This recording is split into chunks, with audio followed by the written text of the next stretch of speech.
ایک گاؤں میں ایک صاحب کی اپنی بیوی کے ساتھ کچھ انبن سی ہو گئی۔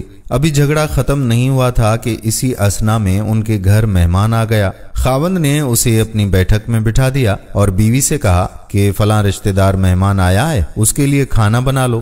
بیوی تو پہلے ہی غصہ تھی، وہ غصے میں کہنے لگی کہ نہ تمہارے لیے کھانا گھر میں بنے گا اور نہ ہی تمہارے مہمان کے لیے۔ وہ بڑا پریشان ہوا کہ لڑائی تو ہمارے بیچ کی ہے، اگر رشتہ دار کو پتہ چل گیا تو خامخواہ کی باتیں پھیل جائیں گی اور خواری الگ سے ہو جائے گی، لہذا خاموشی سے آ کر مہمان کے پاس چپ چاپ بیٹھ گیا۔ اتنے میں اسے خیال آیا کہ چلو بیوی اگر روٹی نہیں پکاتی تو سامنے والے ہمارے ہمسائے بہت ہی اچھے لوگ ہیں، میں انہیں ایک مہمان کا کھانا پکانے کے لیے کہہ دیتا ہوں۔ چنانچہ وہ ان کے پاس گیا اور ان سے کہنے لگا کہ میری بیوی کی آج طبیعت کچھ خراب ہے، لہٰذا آپ ہمارے ایک مہمان کے لیے کھانے کا انتظام تو کر دیجیے گا۔ انہوں نے کہا بہت اچھا، بالکل ہم آپ کے مہمان کے لیے کھانا بنا دیتے ہیں۔ وہ مطمئن ہو کر مہمان کے پاس آ کر بیٹھ گیا اور سوچنے لگا کہ چلو اچھا ہے، مہمان کو کم از کم کھانا تو مل جائے گا اور اس طرح میں خواری سے بچ جاؤں گا، جس سے میری عزت بھی بچ جائے گی۔ تھوڑی ہی دیر کے بعد مہمان نے کہا کہ ذرا ٹھنڈا پانی تو پلا دیجیے گا۔ وہ اٹھا اور گھر سے ٹھنڈا پانی لینے گیا۔ وہ جیسے ہی گھر میں اندر داخل ہوا تو دیکھا کہ بیوی صاحبہ تو زارو قطار رو رہی ہے۔ وہ بڑا حیران ہوا کہ یہ شیرنی اور اس کے آنسو، پہلے تو لڑ رہی تھی اب رو رہی ہے، کیا وجہ ہو سکتی ہے؟ کہنے لگا بتاؤ تو صحیح کیا بات ہے، کیوں رو رہی ہو؟ اس نے پہلے سے بھی زیادہ رونا شروع کر دیا۔ روتے روتے کہنے لگی کہ بس آپ مجھے معاف کر دیں۔ وہ بھی سمجھ گیا کہ کوئی وجہ ضرور بنی ہوگی۔ اس کے خاوند نے کہا کہ بتاؤ تو صحیح، آخر تمہارے رونے کی وجہ کیا ہے؟ تم ایسے کیوں رو رہی ہو؟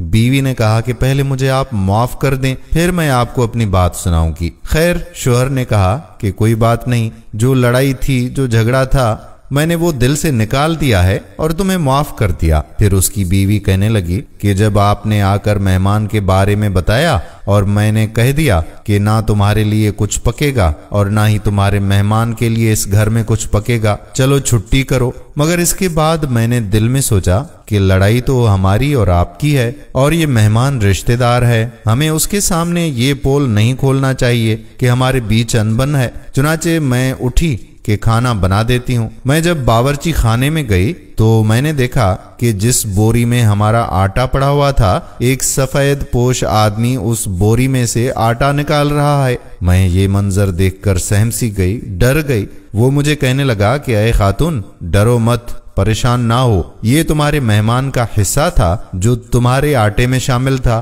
اب چونکہ یہ تمہارے ہمسائے کے گھر میں پکنا ہے، اس لیے وہی آٹا لینے کے لیے میں یہاں آیا ہوں۔ دوستو، اس واقعے سے ثابت ہوتا ہے کہ مہمان ہمیشہ بعد میں آتا ہے، جبکہ اللہ رب العزت اس کا رزق پہلے ہمارے گھر میں بھیج دیتا ہے۔ یہ واقعہ کتاب خطبات فقیر سے ماخوذ کیا گیا۔ دوستو، اگر آپ کے گھر میں بھی مہمان آ جاتے ہیں تو ان سے اچھا برتاؤ کریں، کیونکہ مہمان ہمارے لیے بحیثیت رحمت ہوتا ہے۔ اللہ تعالی ہمیں سیدھے راستے پر چلنے کی کامل توفیق عطا فرمائے۔ ہم امید کرتے ہیں کہ ہماری آج کی ویڈیو آپ کو ضرور پسند آئی ہوگی اور اپنے دوستوں کے ساتھ اسے شیئر بھی کریں گے، اور مزید ایسی ویڈیوز دیکھنے کے لیے ہمارے پیج کو فالو ضرور کر دیں۔ آنے والی ویڈیو تک اپنے میزبان قادر بخش کلہوڑوں کو اجازت دیجیے۔ اللہ حافظ۔